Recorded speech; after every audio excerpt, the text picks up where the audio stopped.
Assalamu alaikum and welcome to a very special episode of Pehchan. With us today, we have Tariq Khan, who is an institution and a pillar of the Pakistani American community here. He coined and worked with the term multicultural marketing at MetLife in the 90s before it was a thing in terms of being able to imagine how marketers and brands can reach diverse audiences, and went on to build his own very successful consulting firm in that vein as well. And today we see, for example, the rise of Zoran Mamdani, and people looking at how he leveraged multicultural marketing to create such a stunning outcome in a New York City primary. And I can't, signify this enough. Like this moment where multicultural marketing is becoming marketing, is becoming mainstream marketing, and the cross section of learning is sort of going in a full circle. It's very important to remember and learn from the journeys of folks who were at the start of this when this was not so obvious. And so, learning from Tariq's experience on that and building sort of a community around that will be fascinating. He's also now a clinical associate professor of marketing at NYU and the president of Open Global. He is a fascinating character on multiple levels, and today we're going to explore his identity and his journey throughout. So, Tariq Bhai, first of all, thank you so much for making the time to be here with us today and to share your journey with our audience. Thank you Bilal अस्सलाम वालेकुम to everyone and I appreciate आपने जो introduction किया है वो इतना heavy introduction था कि if my mother was alive she would be very happy but I am nowhere close to how you introduce me I am just a Pakistani American who has been more fortunate than anything else. So ये एक meta narrative है with a lot of my Pakistani American guests where they underplay who they are and the contribution that we've made. And I don't know at what part of our genetic history this sort of got locked into our DNA. But I think the reason why I find your story so profound is if you look at America today, there are three things that America is still good at: making movies, making technology, and marketing. These are the three pillars of what America is still manufacturing and doing well with.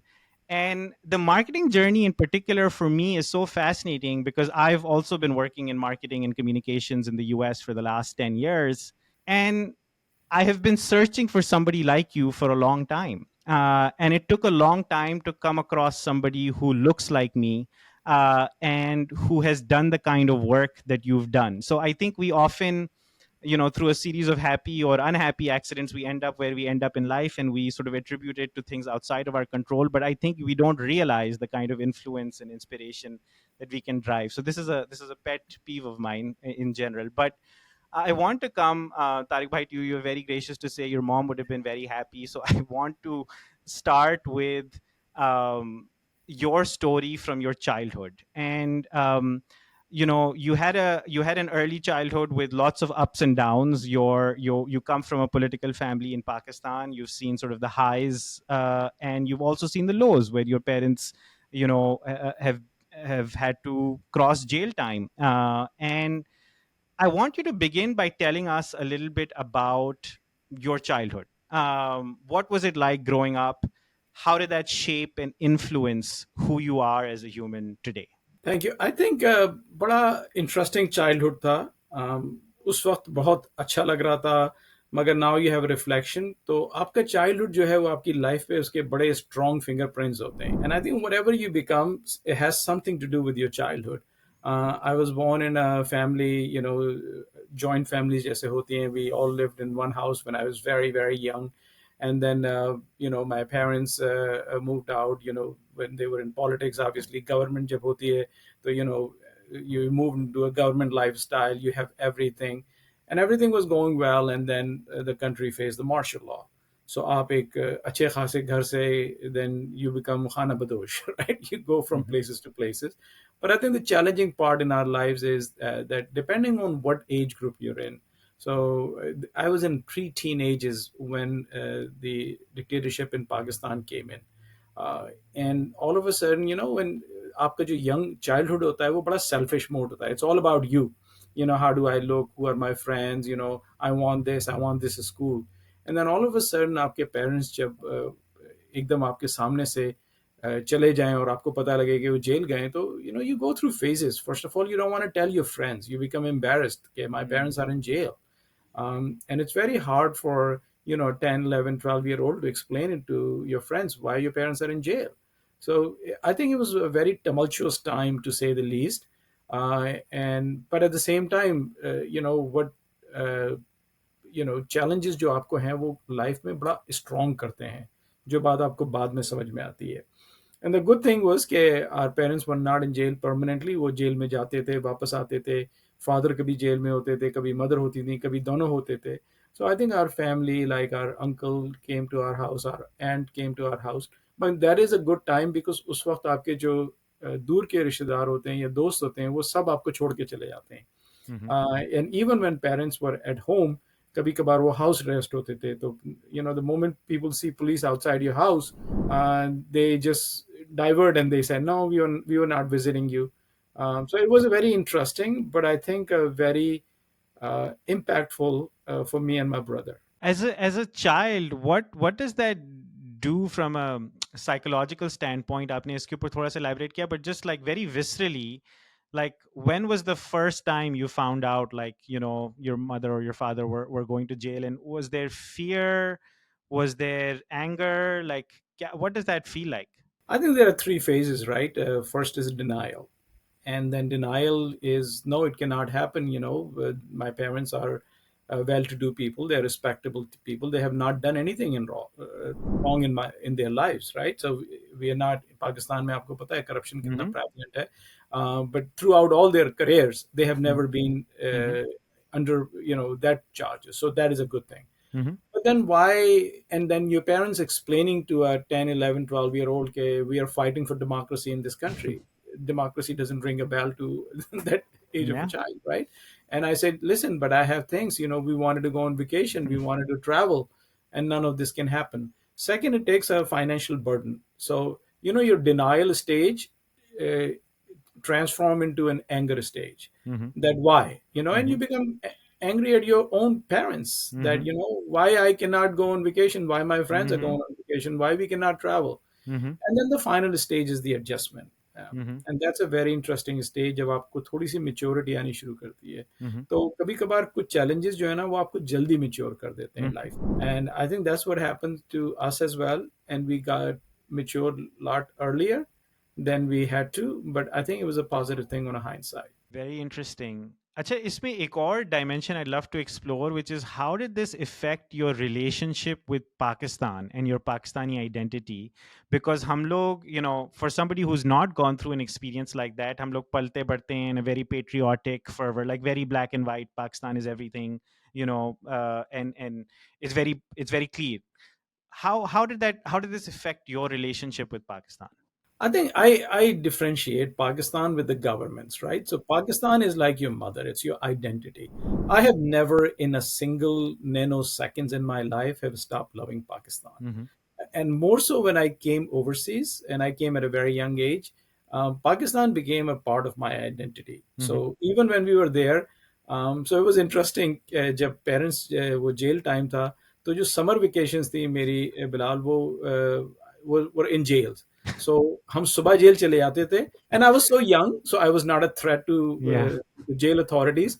तो वो मुझे अंदर jail में जाने देते थे, और मैं I would play cricket with all the folks in jail, right? Because I love Wow. cricket. तो Mm-hmm. वहां मैंने जेल को अंदर से काफी, यानी पूरा पूरा दिन, right? So they didn't think 11 or 12 years old as a threat कि ठीक है आ जाओ. So I would do that. I would just help them go through the process. It felt like that I have lived in jail. जब कराची में, because we were born in Karachi, it was good. But when they were in other parts, interior में, सिंध में या लाहौर के पास या पंजाब में जब जाते थे, तो then it was difficult. Mm-hmm. Because we couldn't find anybody to go with us. So दूर के कोई रिश्तेदार हों, कुछ हों, वो आपको बसों में लेके जा रहे हैं. And then there is a huge financial impact. Our Yeah. parents are not someone who accumulated huge wealth. So we really had to, go through some very serious challenges. मगर अब वो time गुजर गया, so that's behind us. And I think that made a wonderful personality out of me and my brother. Wow, it's remarkable. Sort of just that part of the journey we could do a full podcast on. Yeah. But I want to sort of move to now how you went from that to move to the US. So talk to us a little bit about your journey for when you first came to the US and how that came about. So, Bilal, in any household, when there are two siblings, they are just the opposite. And we were no different. My brother was very studious, very serious, and I was very खलंदड़ा type. कोई पढ़ाई नहीं करनी, पढ़ाई सिर्फ उस वक्त करनी है जब एग्जाम हो, पूरे सिस्टम को ब्लेम करना है कि यहाँ तो कुछ नहीं होता, कोई फायदा नहीं है. So anyways, I used to just get along, right? पढ़ाई Uh-huh. में and I used to have fun in life, right? Because Mm-hmm. once you become used to that this is a lifestyle, I enjoyed life very much. Mm-hmm. और फिर जब वो पाकिस्तान से आपने जो higher education होती है वो की, कॉलेज में एडमिशन वगैरह ले लिया, बड़ी मुश्किल से एडमिशन मिला कॉलेजेस वगैरह में. एंड देन आई पाकिस्तान में जो कराची में आपको माहौल पता है जो बढ़ रहा होता है, हमारा अल्टीमेट गोल ये होता है कि हम आईबीए में एडमिशन ले लें. Mm-hmm. So I apply to IBA and I think जो फर्स्ट टेस्ट वगैरह तो बड़ी मुश्किल से पास हुआ, बट सेकंड टेस्ट में उन्होंने मुझे रिजेक्ट कर दिया. उन्होंने कहा you not good for us. So that was very big disappointment because that was the only hope. और पेरेंट्स से भी थोड़ी डांट पड़ी कि क्या तुम पढ़ाई भी नहीं करते हो, बड़ी मुश्किल से, that was the only opportunity. तो वहाँ के फिर सिस्टम को आप ब्लेम करते हैं कि नहीं this is not Mm-hmm. Right. Now being a teenager, older teenager, yes, good, Uh-huh. you can say whatever you want, but Yeah. they have created. So IB में admission नहीं मिला. Then I came to US, right? I applied for a visa कि वहाँ मिला. And This was the then time when the US was the backup plan to IBA. What an yeah. amazing story. Anyways, keep going. Yeah, and you know what? Now I am a visiting professor at IBA, so I go there and I said everything that I am today because of IBA. If you have Wow. accepted me, maybe I didn't come here. Yeah, life opens doors in strange ways. So कभी भी आपको कोई disappointment मिले ना, तो it's always an opportunity that's opening, and people should look at that way. Wow. So you come to the US as an IBA reject, and what happens? How is life here? Is it all like Joe? I guess we are still living this dream that we think our parents or our parents' generation was living. कि आप America आते थे तो everything is wonderful and money is growing on trees and the girls are everywhere on campus. Like there's this imaginary world of what America looks like. Did it actually look like that back then, or what was life like for you? Very interesting because I was very excited to come to US. जो growing up in Karachi, और उस वक्त एक और push भी था parents की तरफ से. My mother would have never allowed me, but she said कि this was still a martial law time, right? So I Mm-hmm. came here in mid 80s, and they were saying that there is no certainty in Pakistan, so it's better that you go out. हमारा तो कुछ नहीं पता. We cannot leave the country, and we will not leave the country. We want to stay there, but I think you should go and get education. Mm-hmm. My brother was already studying here, and with all the funds collected by family and whatever parents, I had the airline ticket one way and first semester fees. So उसके बाद ये thrown in the water. मैं यहाँ आया पहला college का, I at that time everybody wanted to be in computer and everything, that was a growing field. So my major was CIS, Computer Information System. और मैं अमेरिका के environment में मैं बड़ा खुश था कि एवरीथिंग इज सो हंकी डोरी. Mm-hmm. मैंने पहली क्लास ली CIS की, एंड मेरी कुछ समझ में नहीं आया. एंड मैंने कहा what the hell is this. So मैं अपने जो एडवाइजर थे एडमिशन उसके पास गया. मैंने कहा I think I am in a wrong major. She said tell me more. Mm-hmm. So I said the problem is that I love coming to college. I like making friends. I Mm-hmm. enjoy everything. I like the friends and everyone in the. I hate taking exam and reading books. And she's looking at me like stunned. And she said, "What do you want to do in life?" I said, "I want to get a job where I can travel the world, don't have to go to the office, make lots of money, meet lots of people, and have fun." And she looked at me and she looked down and then she said, "Okay, try marketing." I said, "Okay, what is marketing?" She said, "I don't know. You have to take a course." So I took the course in marketing, and I think it was a love at first sight, and we Wow. fell in love. I don't think I have been in marketing for around 15 years. I don't think I've heard anybody describe their entry into marketing the way that you just described it. I have another interesting story about marketing. So एक और class होती थी speech की, जो which was a mandatory requirement in your first semester. हम नए नए पाकिस्तान से आए थे, तो हमारी स्पीच वैसे ही थोड़ी ख़त्म थी. तो वो स्पीच की क्लास में दो होती थी, one for international students and Mhm. One for local domestic students. क्लासें ख़त्म हो रही थी तो मुझे मिल नहीं रही थी, तो मैंने डोमेस्टिक वाली ले ली। And Bilal, I am not exaggerating, this is a real story. मैंने जब पहली क्लास ली तो it was a speech class, everybody had to speak, so when I went up and introduce myself, my teacher, her name was Susan Spector. I remember that name. She came to me and she said, "See me after the class." And she said, "What language do you speak?" I said, "I am from Pakistan. I speak Urdu." She said, "Write it down what you just said." And I didn't understand what she meant. She just couldn't understand a single word with my accent Oh wow! In English, she couldn't in understand what English. you were saying. So Oh we used to communicate while I used to write and she used to speak. I was able to no! understand her, and then she said, "Can you do one thing?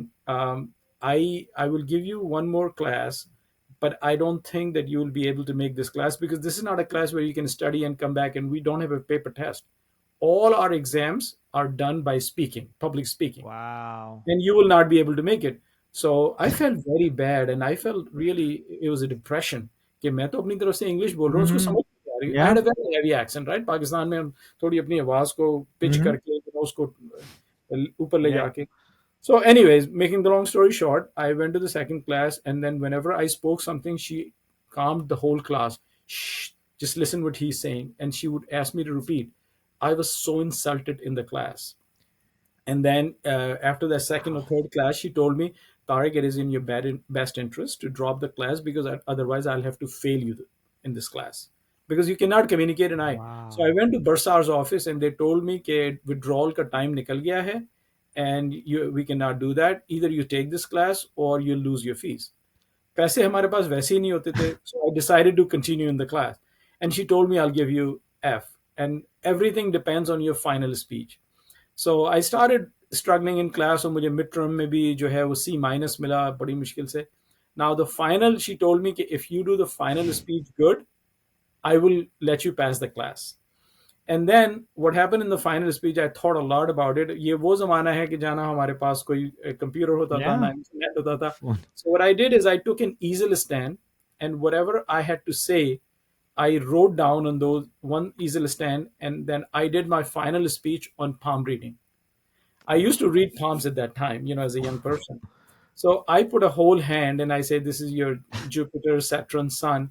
And I drew pictures with easel stand and big post it. And whatever I was saying, I put on the other side. Now, palm reading is something for young students. It intrigued everyone and everybody got interested. And I say there are, your lifelines, your Mhm. headline, your hard line, and lines changes every 7 years. This is your travel. That was my subject matter expertise. And Wow! whatever I was saying, it was written. So people were reading it, and they were following me. Following it. After the class, my professor asked me to see her in her office. And she said, "I am so proud of you." And then she put her hand in the front and said, "Read my hand." And I got an A minus in that class. Wow! That's not the end of it. 25 years later, the same university invited me to speak at their communication conference as a keynote speaker. No way! I went there, and they were all the old faculty people were saying, and then I mentioned her name, and there was a pause because she passed away at that time. So Oh. everyone told me. Yeah. But going back to the same institution where you were hardly passing communication class at the communication conference, invited as a keynote speaker, I mean, it brought tears in my eyes. So it was a very emotional moment that somehow, and the reason is not that I'm Mhm. unexceptional or whatever, but if you don't give up and you show your resilience, uh, things in life come to you in a very different way. She was a great, and she encouraged me throughout the class, so I have to give her the credit. She didn't give up on me. That's incredible. क्योंकि जब आपने story शुरू करी थी तो I was like, was she being racist? Like, what, like I cannot imagine कि आपका, but it was a genuine like thing. Bilal, she asked me to go to a therapist, and I felt so depressed कि मैं तो healthy आदमी हूँ, उसने मुझे therapist के पास क्यों भेज रही है? But as a 19-year-old, you cannot Yeah. understand these You things. don't know these any better. And I know how debilitating this is. मैं जब पहली बार पाकिस्तान से गया था तो I moved to Switzerland और उधर सिर्फ French बोलते थे. and and they're hoity about it. Even if they understand English, they don't speak it. No. So I felt so neutered कि मेरी पूरी स्किल कम्युनिकेशंस है It's और demeaning मैं to you. ऑर्डर नहीं दे सकता रेस्टोरेंट पे, लाइक वो मुझे समझ नहीं पा रहे, मैं लाइक बस में मुझे नहीं पता कि कहाँ चढ़, मतलब it's you just completely like आपके होश उड़, लाइक यू कांट कम्युनिकेट, आपकी strength, like you just go like हमारे अंदर inferiority complex भी होता है ना, coming from a third world country, we feel that we are not equal to them or we are lower than them. बिल्कुल. मुझे अभी तक याद है कि आई मीन ये तो पोस्ट कॉलोनियल हैंगओवर था. मुझे याद है कि जब मैं इधर कोलंबिया में पढ़ने आया था, तो जो मेरा कमरा साफ करने के लिए एक there was a white boy who was coming to clean my room, and when he first entered I am like for 2 minutes I was like, this cannot happen. Like I need to clean my room. And it took me a while, and then later I realized he wasn't even white, he was Mexican, like he was Hispanic, but like Ask मैं गया anyone था, who's मुझे not नहीं our पता skin था. is white. But I, like I had no idea कि ये हो क्या रहा है. Yeah, But yeah. so tell me a little bit about, so that's fascinating कि आपके कोर्स के अंदर ये हो रहा है, you have one semester of money, you're low on confidence in terms of people understanding your English. How do you build your life from there? How do you like work? What do you do to build a life here? I think once a Korean cab driver said this best, and I told him that Koreans, by the way, is one of my favorite nation because they're very hardworking, very clear in their life. And I told him, I said, Koreans are very hardworking. He said, no, every immigrant is hardworking Mm. because they don't have an option, right? Mm-hmm. So I think when someone throws a kitchen sink at you, you look at it and says, how do I go from here? And this is a story of many Pakistani students who came, and then the resilience. So obviously, I used to work in college library, do multiple jobs, 2 or 3 jobs. I remember for the first 4 years, Bilal, I have never seen sunlight in my house during the day because सुबह 7 बजे हम निकलते थे college jobs ये वो. And first 4 years until I graduated, I never knew how my apartment, the little apartment that I was living in, how did it look like in the daytime. Weekends, my full-time job, everything. But it eventually pays off.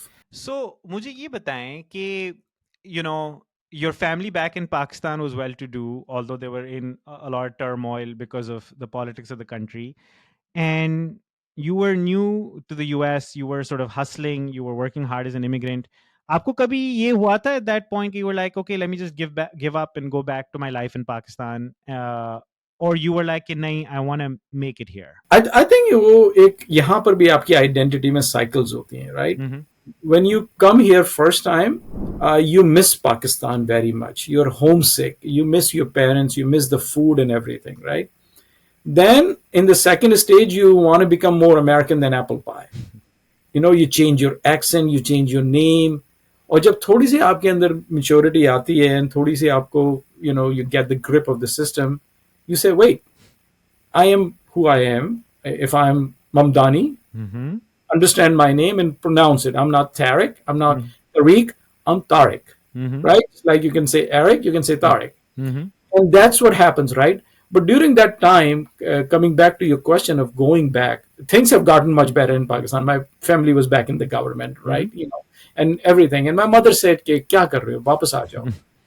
और एक दफा तो उन्होंने बहुत आके ये छुट्टियों में वो फिर आती थी यहाँ पर. तो एक दिन वो आई, मैं घर पे वापस आया तो बाहर it was a weekend and I was just washing my car outside, happy, you know. And वो आई तो मैंने देखा वो almost, she had wet eyes. I said, "What happened?" कहती है, बेटा कि वहां सब कुछ है, तुम यहाँ होके सुबह आके हेलो हाय हरे को कर रहे होते, अपनी गाड़ी धोकर आए हो, अब खाना बनाओगे, अब मैं हूं तो मैं बना देती हूँ, ये क्या लाइफ है, चलो वापस चलो. But I think I was more acculturated into the system, and I was enjoying that part of being an American, not realizing that I have a family in Pakistan, my parents, and I later on I'll talk about how regret Yeah. is a part of my life today. At that time, I was completely acculturated in American system, and I was enjoying everything that the system had to offer. But I love Pakistan. I didn't mind going back. Every year, I used to go to Pakistan on vacation and spend time. But then I would come back here and become a part of the mainstream life. So this is a beautiful moment in your journey where you say, you were enjoying life in the US. What were you enjoying? Like, was it, the freedom to do whatever you wanted, be whatever you wanted, to be able to have like success professionally? Like, what were you enjoying? I think I've been more luckier than deserving in many cases. So as soon as I graduated, then I did my master's, MBA. Or right after that, I got a decent job and I entered the financial service industry. And I did not know. And that was also an interesting because Mm-hmm. right after MBA, I was applying for jobs, and MetLife had a job called MET, Management Executive Trainees for MBAs. And I thought, okay, that's a great marketing job. Mm-hmm. And I didn't realize it was a sales job. And after a few months, even my brother came to me and said, after doing your MBA, you're going to sell insurance. And I said, well, I'm in financial services. He said, no, it's selling Mm-hmm. insurance. And selling insurance is not something that even in Mm-hmm. this country is looked up. Mm-hmm. But I was on that MBA kind of program. So a lot of people told me to get out of this. But I have a part of my personality when people tell me don't do it, I like to do that. So I said, okay, I would leave this, but I have to prove myself within the company.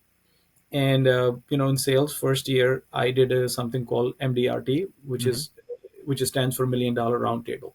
Mm-hmm. So in sales, it's very few people in the industry achieve it, and I was so proud of it that I did it in my first year, and I was so happy. And it was pretty. It was not looked as a great job outside, but financially, it was doing very well. Mm-hmm. And then when I was thinking that this is the time to leave, Mm-hmm. then I got promoted into management, Mm-hmm.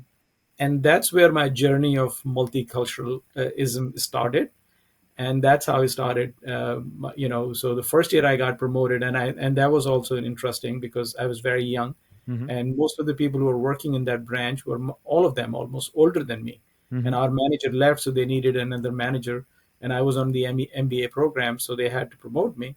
And the moment the our regional vice president announced, half of our Mm-hmm. branch said that they cannot work for me because he's just hardly a year in the business and he doesn't. Yeah. So my RVP came to me and said that I have two options. I can transfer you to another office, or I can give you this office, but you have nobody, hardly anyone under you. Mm-hmm. So you have to build that. Mm-hmm. And building an office, recruiting people into financial Yeah. services is one of the most difficult jobs. So I said, okay. And I drove down, and our office was in Boulevard Corporate Center, which is very close to Jackson Heights. So when I drove down and I said that I can hardly find a Caucasian person in this neighborhood, Mm-hmm. why am I targeting these people? Why don't I target people who look Wow. different? Mm-hmm. And then there is a very interesting story about Mm-hmm. diversity. So I started hiring people, Mm-hmm. and I went to different communities: Hispanic, Blacks, Mm-hmm. multicultural, South Asian. And within about 15 months, we were the fastest growing branch within our region. And Wow. that gave me a lot of confidence. Mm-hmm. So what happened is that I got very, confident that we are doing something right. Yeah. I went to our chief marketing officer and I said that I'm one of the leading managers. Would you give me the platform to talk about diversity? He said, "What do you mean?" I said, "I Mm-hmm. want to talk. I want to do a presentation on diversity." He said, I'm not sure if that will make it to our conference where thousands of people come, and we are the number one largest company in the country in financial services. Mm-hmm. He said, but I can give you time in my office and you can talk to our C suites about diversity. Mm-hmm. So I said, fine. Mm-hmm. These are the days, Bilal, we didn't have these fancy PowerPoints. Yeah. So we used to have overheads. Wow. So where you make presentations. So I made a presentation about diversity, and I went to our home office very excited that I am going to today talk about diversity.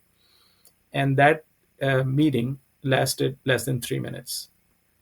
So I started and I said, I'm very excited. I want to thank you for the opportunity. Today I'm talking about diversity. And then my next slide came, the face of America is changing, and nearly 22% people in America Mm-hmm. are from diverse background. And one of a senior executive in the company says, wait, stop it right here.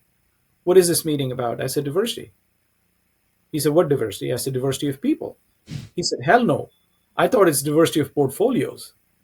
We are not Wow. interested in this. We hire the best people. And I did not know how to just respond back to it. And I came very disappointed to my office, and I said, "Gosh, this never happened to me. That my meeting lasted only 2 minutes, and here I lost the chance." So I went back to my office. I focused on my recruiting, and we became number one office. That's when I got the platform, and I talked to in the main meeting about how the face of America is changing. And the reason my office has grown because I hire diverse people. We mirror the market and we hire people, and that really led eventually to a job in the home office for multicultural marketing, and that's where you start. Wow. Even I didn't know this story. And now, like, I'm glad, like, I said the Zoran analogy because there's a straight line. Jackson Heights is actually Zoran's constituency, and you Yeah. saw it like 30 years ago. And to get shut out for diversity like that. And in some ways, we're in a circle back to a moment where diversity is a dirty word again. But wow, like that is such an incredible and powerful story. And also like the fact that your success then enabled you to open doors and sort of be able to work on that. Tell us a little bit about how you went from then continuing to do that work at MetLife to starting your own firm that sort of did similar things. So it was very simple. And again, once I got that job of a multicultural, I started with the Russian market. I have nothing Russian about me because I was given a very small budget to pilot program. And at that time, Russian market was growing in Brooklyn, Mm-hmm. Brighton Beach. Mm-hmm. And we started hiring Russian agents. And with the limited amount of money, the budget I had, we really, over indexed every single number. And the company got very interested and they say, okay, what other segments you want to Mm-hmm. open? I said, I want to do South Asian. So over the years, I stayed with MetLife for about 12 years. And when I was leaving, our CEO, who was a very fearless leader and one of the Mm-hmm. most successful, he passed away a few years ago. He used to make a statement everywhere. He says, MetLife is the largest insurance company in America.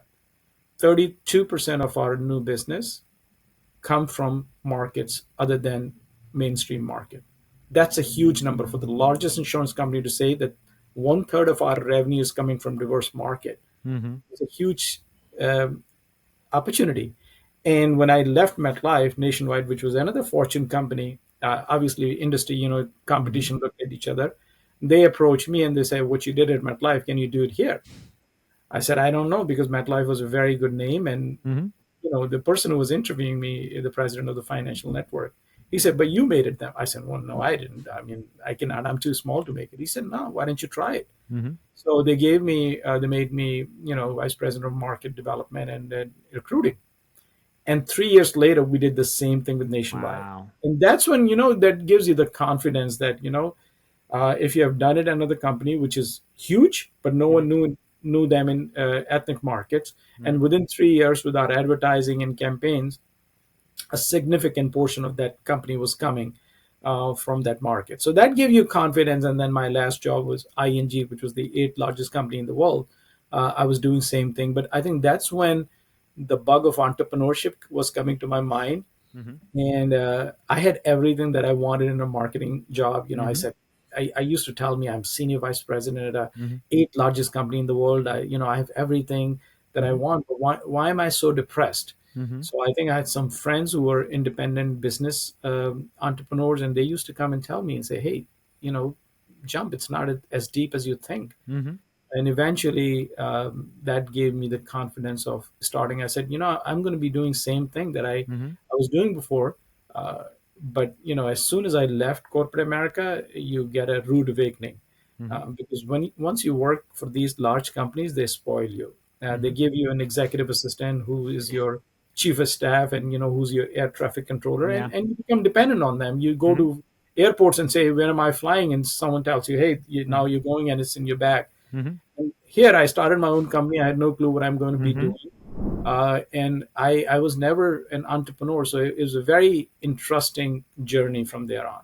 So how did you pitch to get clients even? Like how did you it was a rude awakening. You were like, hey, you're doing all the jobs in your own firm. But how did you sort of pitch and go and get clients? So that's very interesting. When I started my own company, I was very happy that I am a CEO of a company which has one employee, that's me. But I think sometimes having the responsibility on you is very important. So I had kids in school and they had to go to college. So, failure was not an option for me. What I did is I didn't want to go to the route of fundraising from venture capitalists. I'm a classical thinker in that sense. Mhm. So, first 2 or 3 months was I had absolutely no clue. And then I put down and I said, you know what? I've been a marketer all my life. And if I cannot market myself, shame on me. I've learned nothing. So I created a value proposition that, I'm a strategist in marketing, and whatever I have done in my career, I build businesses.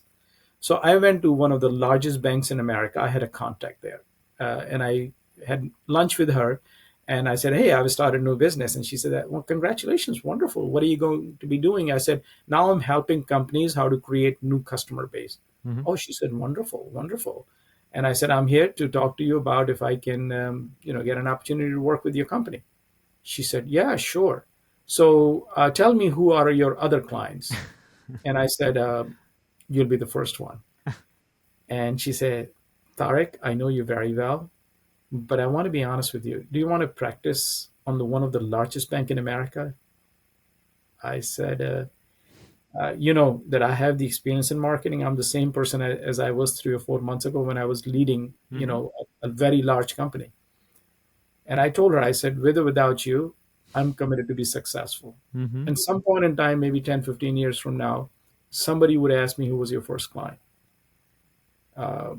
It would be fun if I can name you as a company that really trusted me. Mhm. So she laughed and she said, "Okay, let me think about it." And they Wow. became our first client. Wow.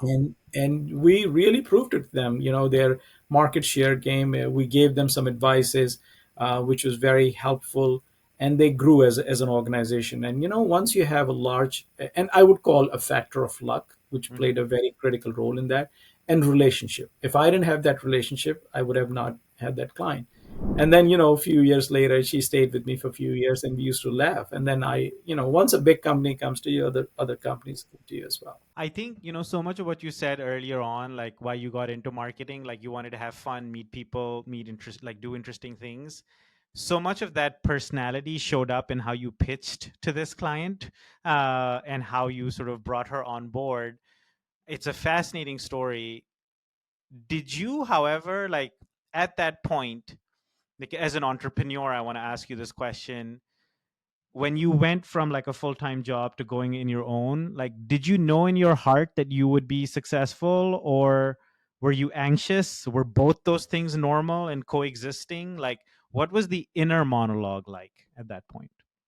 I think throughout my life, and it probably happens to many of us, my heart and my head always conflicted with each other. So the heart was telling me that I can do it. The head was saying that this is not, the logical way of approaching. This is not a sustainable way. Mm-hmm. When you get first client and it's a decent client, you think it's easy. Mm-hmm. Every other client will come to you. Mm-hmm. But then the second client was not that easy. The Mm-hmm. third was easy. The fourth was not. So overall, I think if you have the resilience and if you have the systematic approach to it, because when you're an entrepreneur, one of the biggest job that you have, if you're not creating a product, if you're creating services, is business development, Mm-hmm. right? That's what you, and building a team is very Mm-hmm. important. So I knew how to build teams because I came from corporate environment, and whatever I am today, Mm-hmm. I have to give credit to corporate culture, Yeah. the training and the investment that they have made in me. I can understand that process. I know how to run businesses. I know Mm-hmm. P&L. I know all important elements because they taught me and they Mm-hmm. trained me well. Mm-hmm. But when you come to in your business, you bootstrap, right? Mm-hmm. You just cannot have those lavish travels and everything. Mm-hmm. But at the same time, you have to think about it that, before how long is my runway? Mm-hmm. How long can I last doing what I'm doing? Can I last 6 months, 3 months? And then you have to make mistakes and you Mm-hmm. learn from my mistake. One of the biggest mistakes that I still think about it, that I got into another business, which was backed by a venture capitalist. Mm-hmm. And they were opening the first social media targeting Muslim world. The company was based out of Helsinki. And I went there, I ran that company. That company was almost dying, and I Mm-hmm. revived the company, and I did very well with that company. We got the second round of funding, Mm-hmm. but I got tired of going to Helsinki. Mm-hmm. I mean, it's one of the happiest place in the world. Mm-hmm. But I love warm weather, and I just Mm-hmm. didn't like, Mm-hmm. having. If you look today, the sunset in Mm-hmm. Helsinki is at midnight. Mm-hmm. So I was going there in wintertime, Mm-hmm. and it was Ramadan, Mm-hmm. and the fast was opening around not winter, in summer, Yeah. at almost midnight, and the sari was an hour later, and then you for 1 hour you eat, and then you go back. So Wow. everything happening together, and I think I became uh, tired of it, and I gave up, and the company didn't survive long after that, and I regretted that there was another opportunity that I missed. Mm-hmm. I could have done. So when you're an entrepreneur, you have to be janitor of your company, you have to be CEO of your company, and you Yeah. have to do everything. And sometimes it becomes overwhelming. When Mm-hmm. business is not there, nothing else looks good. So those are the challenges, and many. And once you're now I'm in the business for 15 years, and I gave it to my team.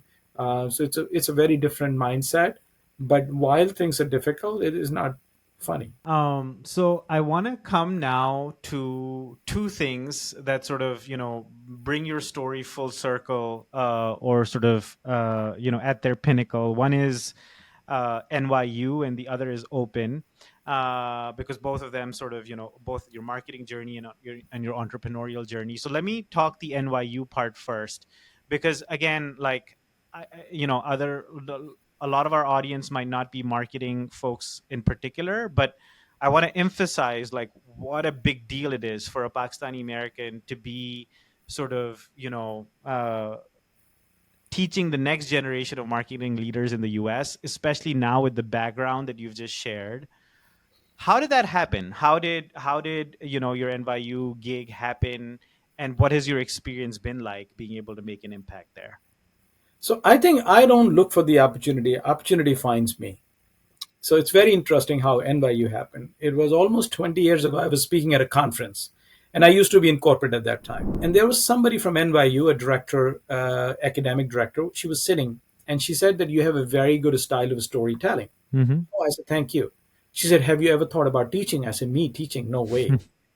She said, no, it's very gratifying. So I said, okay, you're in New York, and it's a very prestigious institution. Mm-hmm. My father was, in early days was a professor. So I Mm-hmm. said, okay, I would love. I went there, and I told her that I said I travel 2 to 3 times a week out Mm-hmm. of New York. Mm-hmm. So teaching is. She said we have some courses Mm-hmm. which you can try. Those are only on weekends. Mm-hmm. I said, okay, give me a marketing related course. Mm-hmm. So she gave me a course, and I tried it. And it's funny in the sense that, being coming from corporate, आपको थोड़ा overconfidence भी होता है ना कि, I speak at conferences with 5,000 Yeah. people. What would be teaching? And I know everything about Mm-hmm. marketing. So the class was 9 to 5 on Saturday and Sundays, Mm-hmm. and 3 or 4 weeks. तो मेरी पहली जो class है उसके लिए मैंने content create किया. This is Mm-hmm. Going back 20 years ago. We didn't have the resources that we do today. Google वगैरह कुछ नहीं होता था. Mm-hmm. And I created content for what I thought was 8 hours. Mm-hmm. But one problem happened when I started the class. It started at 9 a.m. और मेरा पूरे दिन का कंटेंट जो है वो 12:30 बजे खत्म हो गया. And I have no slides.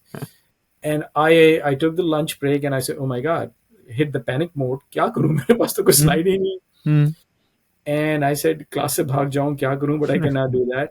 And I came back, and मैंने class में आके फिर story शुरू कर दी कि Mm-hmm. what happens in marketing. Mm-hmm. We just talk about a campaign, and let me explain it to you how the campaigns are done. Yeah.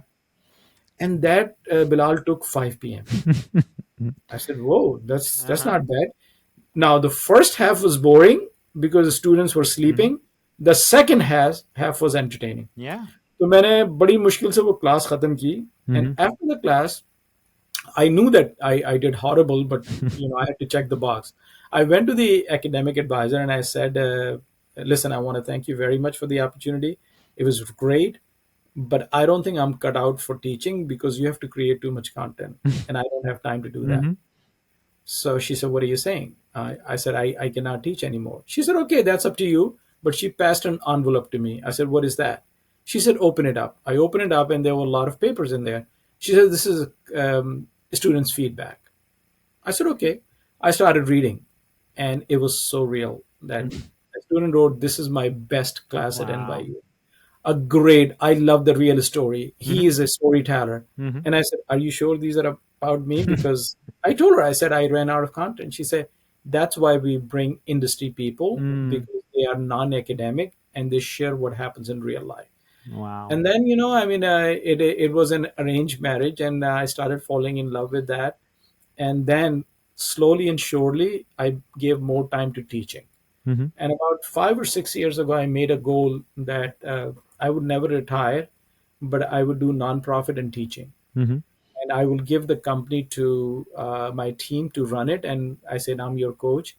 And just before COVID, I was feeling that. And during COVID, it happened. The team came back to me and said that we can run it. Wow. Right after COVID, they've been after me for a long time, and they said, "Do you want to become a full-time faculty?" I would say I would love to, right?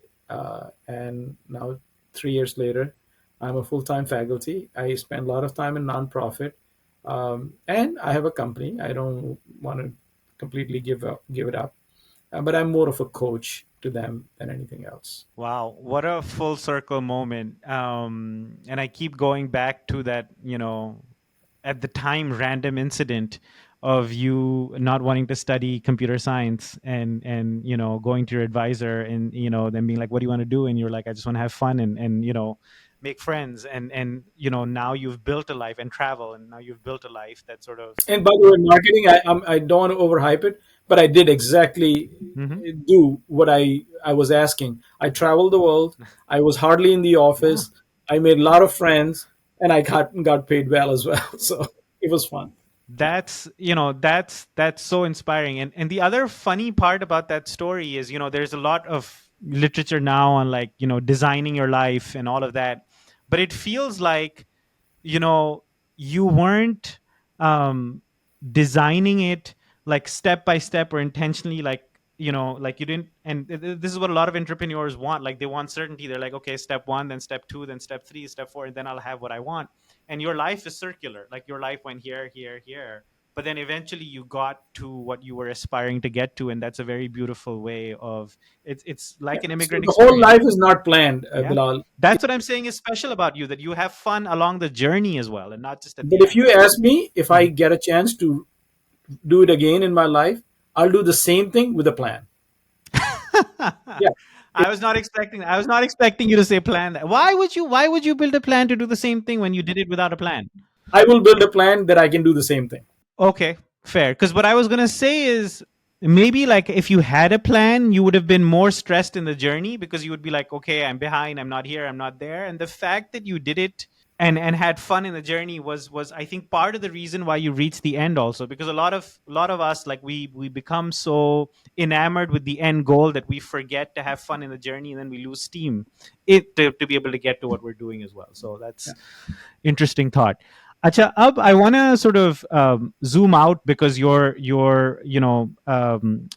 in terms of what you've done has been so powerful. But I want to zoom out to your community impact a little bit, and I want you to talk maybe about Open a little bit, how you got involved into that, and also, like, what is the impact that you want to make as the president of Open Global, and how you see the Pakistani American community coming into its own in that context. Yeah, so the my open has to do with my nonprofit journey, and that also started 20 years ago. When I was working in corporate, one of a recruiter came to me and said that your resume, your CV looks very good, but you're not on any board. Mm-hmm. I said, "What do you mean on any board? Why would I want to be in a board?" He Mm-hmm. says, "You should get involved with a nonprofit board." Mm-hmm. I said, "My nonprofit, my favorite nonprofit account is my bank account." Mm-hmm. Because I was very selfish, Mm-hmm. being very honest. He said, "No, it really helps." I said, "Okay."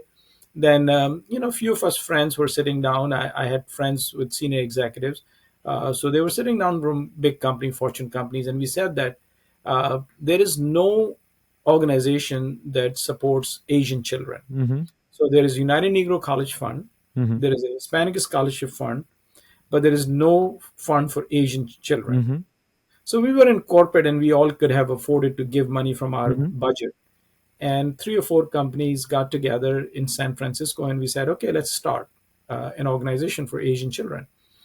And it was totally for a selfish mode to put a nonprofit board in my resume. Mm-hmm. And I started doing that. And I made some incredible contacts and we started that fund. And I became the main chair for the gala. Mm-hmm. My job was fundraising, and I used to do that every year. Mm-hmm.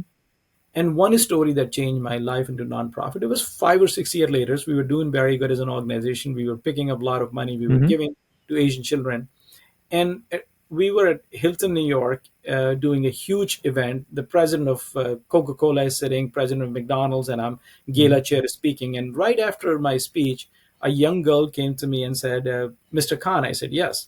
She said, I want to thank you. You changed my life. I said, my children don't say that. Who are you?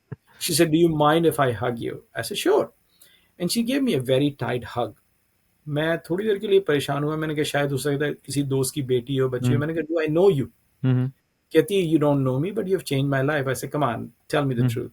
She said, I come from California. My parents came from India, a Sikh family. They were farmers. And we didn't have a lot of money. And we were coming from a very humble Mm-hmm. background. But when I was growing up, I always wanted to get education. But I was brainwashed that as soon as I, get into my 20s, I'll have to get married. And it'll be mostly an arranged marriage. Mm-hmm. So I should not focus on education. And I couldn't communicate with my father. He was a very Mm-hmm. tough person. He loved us, but there Mm-hmm. was no communication, just like जो हमारे parents Mm-hmm. की होती. So my mother, I used to go to her and she said, no, don't even think about it. हमारे family में ये नहीं होता. उसने कहा मैं कहीं से कोई लोन ले लूंगी. उसने कहा नहीं, अगर लोन लेंगे तो हमारी कम्युनिटी को पता लग जाएगा कि हम गरीब हैं, and we don't want. Mm-hmm. Making the long story short, she said I was very very disappointed. And जिस हाई स्कूल में मैं जाती थी, I was looking for colleges. वहां से कोई अच्छे colleges में नहीं जाता था. तो कहती है one day I was searching and I found your organization. And I said, oh, that's wonderful. I can get a scholarship. So scholarship is not a bad thing. Mm-hmm. So she said, in those days, you used to accept paper Mm-hmm. applications. So मैंने apply किया, application भेजी और mail कर दी. कहती है, a week later, I called them up. I'm following up on my application. And they told me that they received my application 2 days late. Oh. So I cannot be considered. कहती है कि I cried all night. Mm-hmm. And I didn't have a dry eye the whole Mm-hmm. night. And in the morning, I became completely helpless. तो मैंने जाके आपकी जो organization की website check की. So when I looked at the board of directors, you were the only person who looked like my family because I'm being South Asian, right? Mm-hmm. So I said, what happened then? She said, I called the office and I got your phone number. I said, okay. She said, I called you. I said, I don't remember. She said, yeah, it was a very brief call. I told you my story that, listen, I'm a student and trying and they have not accepting me. Can you please do anything? And you took my name and number and then you said, okay, let me see what I can do. And you hung up on me. I said, okay, what happened then? She said, I got a call from the office and they Wow. said our board member had asked us and we are going to reconsider your application. And Wow. I just want you to know Mm-hmm. that I did my undergraduate from Harvard and I'm doing my master's from Columbia. And you paid for everything. I said, what? Wow. And my dry eye became wet. Mm-hmm. And I said, how about your parents? And she said, they're sitting in the audience. They're the proudest parent. I said, you're coming up with me on the stage, sharing your story. Because that sometimes Yeah. unintentionally आप किसी की life में ऐसी चीज कर जाते हैं. Mm-hmm. Then I became very close to the nonprofit and I Mm-hmm. made a goal in my life that I want to dedicate my time Mm-hmm. to teaching and nonprofit. Mm-hmm. And that's what gave to Open. So Open is the organization of Pakistani entrepreneurs and professionals. I got involved a few years ago. And it was more of a marketing challenge that I took upon. कि पाकिस्तानियों का ये है कि they are, I think South Asians overall, they are successful in every country except their own country. So हम बाहर जाके बड़े successful हो जाते हैं, Mm-hmm. मगर the moment we go back, so Mm-hmm. why don't there is an organization that exists of organization of Pakistani entrepreneurs and professionals. Mm-hmm. I got involved. I was very intrigued by the work they were doing, and then we had some leadership crises. So I said, okay, they elected me, and I said, I want to do this, and it is less about us now Mm-hmm. and more about our next generation. Because आज से 40 या 50 साल बाद बिलाल आपके बच्चे मेरे बच्चे उनके हमारे ग्रैंड चिल्ड्रन जो हैं उनको बड़ा चैलेंज होगा. And the purpose is how do we ensure that if they're looking for a CEO of Google or IBM, if they're looking for a judge, if they're looking for an astronaut, if they're looking for a Nobel laureate, if they're looking for a dean of Stanford, one of us should have a seat at the table. And how do we do that? Because my own children, काफी Asian American के जो बच्चे यहाँ पैदा हुए, they don't think they are as Mhm. Asian American or Pakistani American. Mhm. They think of us as uncle and aunties telling them to become doctors and lawyer. वो उनको वो advice नहीं देते. So that's the purpose of we are changing the vision to ensure that we provide that platform and the runway to our next generation so they have a proper representation at the table.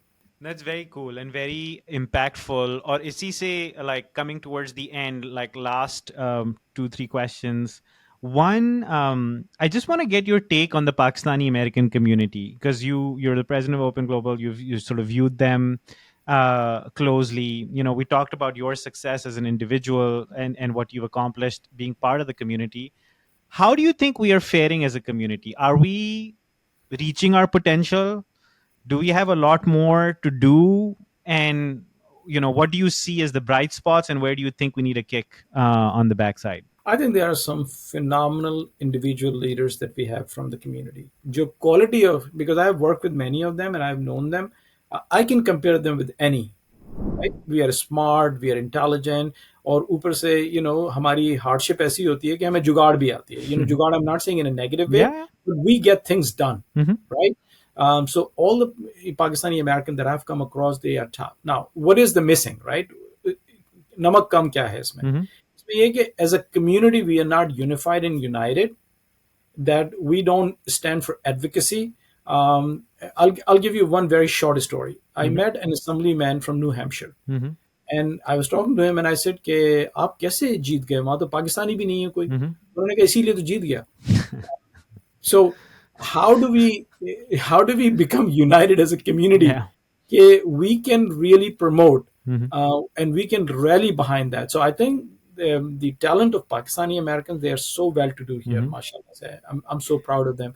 And that's why the open platform network, ka jo hai, we just finished our retreat last weekend. Mm-hmm. And some of the Pakistani Americans who came, the entrepreneurs who have built great companies, we did not know about them, Mm-hmm. right? So how do we bring them on a common platform that can create an opportunity of favorable relationship? So I think that's needed. Pakistani Americans will go a long way if we provide them the platform कि जहाँ वो they can be proud. जैसे Irish Americans हैं, Mm-hmm. काफी Irish American ऐसे हैं जो पिछले उनकी कई जनरेशन आयरलैंड गई भी नहीं है, Mm-hmm. but they have that green blood in them and they're proud of it. So I think हमारा भी green ही है. We just have to provide them the opportunity. So let me throw your challenge back at you and ask you to tap your superpower, which is marketing, to solve this problem. If you think that marketing is the answer to this, so you're saying that essentially our community needs to be united and needs to have a platform and then be able to do the advocacy and communication that's needed. I felt something very similar. This podcast is sort of my small answer to this, which is like, how do we come together as a community, celebrate everybody, and see our power? Like, we don't even see our power and what we're capable of doing. But if I was to give this challenge to you, is there a marketing or communications thing, like tactic that we can use to bring the community together, to mobilize it, to be able to see its own power and be able to exercise that? Yeah, it can be done. So when you think about our population of Pakistani Americans, we're less than 1% in America, right?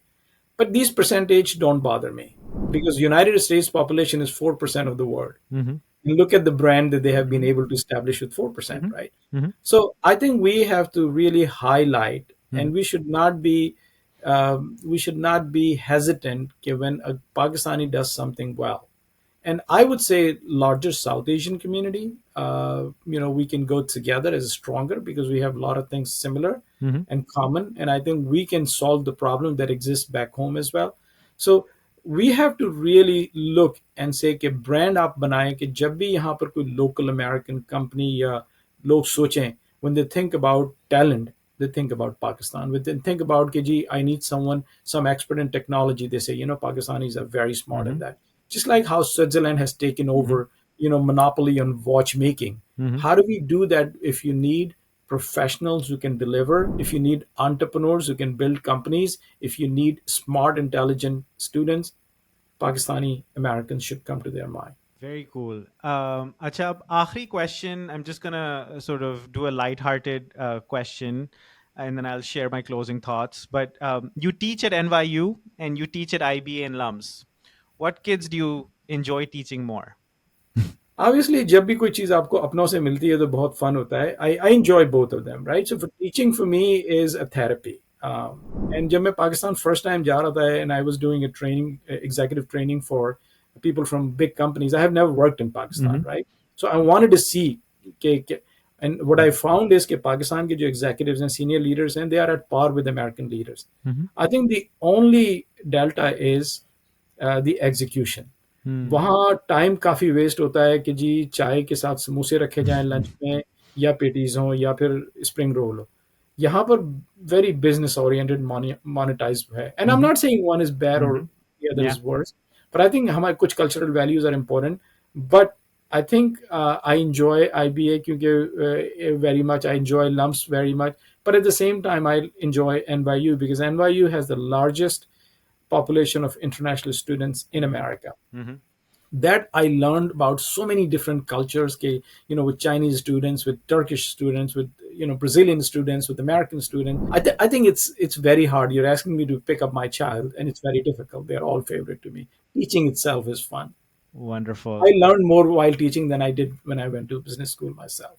That's amazing. And I feel like in addition to teaching marketing, you should teach even more sort of, the journey of your life, like both the entrepreneurial ventures and also sort of how you have lived your life, because I think that there are lots of lessons that we can all learn, and I'm glad we did this podcast to be able to get that out. I do. I teach a leadership course also, Oh, okay. C-suite leadership. Yeah, so that's one of my staple, and I'm right now leading the executive master's program at NYUSPS.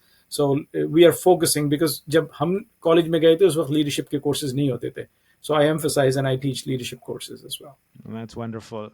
And I just want to sort of state at the end, like, what a remarkable trajectory that you've had, sort of coming full circle.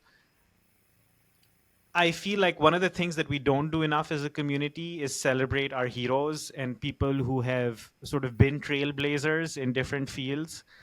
And I want to appreciate and acknowledge sort of the pathways that you've broken in marketing, like both from a multicultural lens, but also the purse that you're at, sort of, with NYU and what you've accomplished and achieved over there. Because without you having paved the way for people like me and others who are now in marketing, who are now others sort of that are emerging, this this pathway would be even harder. And oftentimes we don't realize, like, when जब आपने मुझे ये बताया कि जब आपकी multicultural marketing, the first time MetLife, like Jackson Heights was your place, and उधर आपने इस तरह recruit किया, and now like I'm connecting the straight line to Zoran Mamdani. This is Zoran Mamdani's playbook.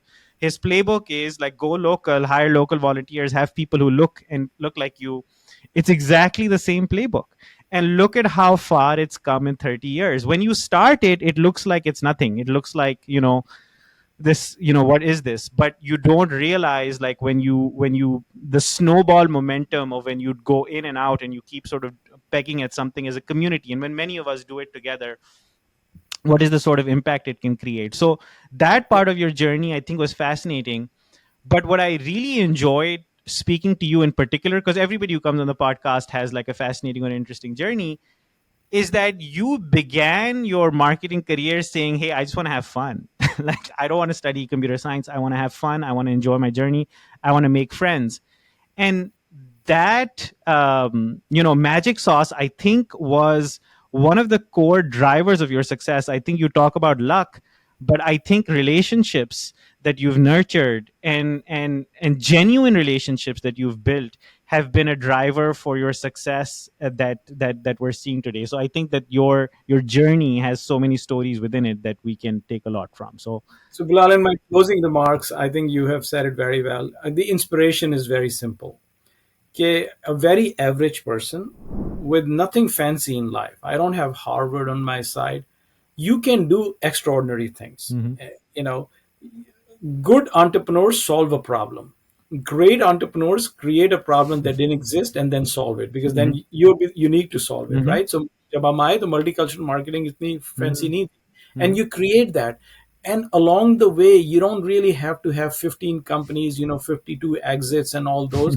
Sometimes a simple down to earth attitude can really be more fun. And I have written in my book the difference between American parents and Asian parents is Asian parents want their children to be successful, and American parents want their children to be happy. Success is defined by others, happiness is defined by us. It's okay अगर आपका बच्चा anthropology करना चाह रहा है and happy, just let them be what they want to be, because happiness is far exceeding success, which is defined by the rest of the world. So every चीजें करें अच्छे, and be proud to be who you are. Hmm. I mean, that's not going to change. So don't worry about things that you can't fix. Hmm. Focus on the things that you can. So I'm very privileged, honored, and I'm very fortunate in that sense. And thank you for giving the opportunity. Amen. And thank you for sharing this with our audience. I think I think a lot of people will be inspired by learning the full scope of your journey, because they might have known you from a distance. Even I knew you from a distance. But I think you're like an onion. The more you peel, the more sort of it reveals itself in terms of all the twists and turns in your story. So thank you.